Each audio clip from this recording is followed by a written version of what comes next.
very important to have a fire safety checklist, and you can go to www.nfpa.org, and they will offer you multiple different fire safety checklists to go through your house. They have one for kids that actually lets them be the detective, and they can go through their home and check off things that they need to make sure. We want to make sure you're not overloading outlets, that you're not putting things too close to your sink or your stove that can cause fires to start. We find lots of times that there are curtains that end up being right there next to the stove, and you never think about how easily that can start a fire. It talks about proper placement of candles and how to use candles. Lots of people will set a candle in a pretty place, maybe near a window, and they don't think about the fact that breeze could blow or a curtain could catch on fire. So the home safety checklist gives you all kinds of things. There are also some things for adults to look for in those home safety checklists that would be things like your smoke alarms or your fire extinguishers that are in your home.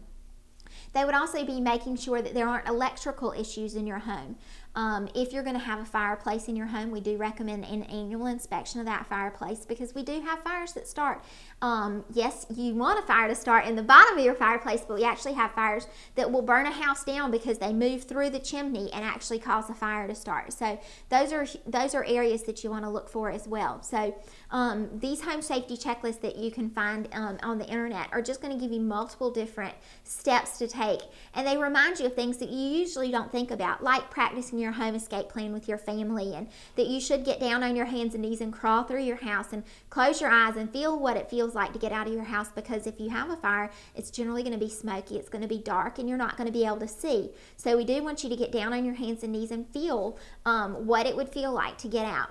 It's important for every family to have a meeting place outside that everyone in the family knows to go if there's a fire in your home. And the reason for this is we want you, once you get out, to be able to account for everybody. We want you to be able to say, well, there are 3 of us out here, and there are 4 people in our family, and Sarah's missing, and here's where she should be.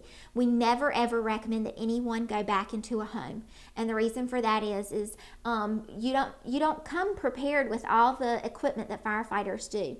They come to a fire scene prepared to go back in and look for people, and most people in their homes don't have that type of equipment.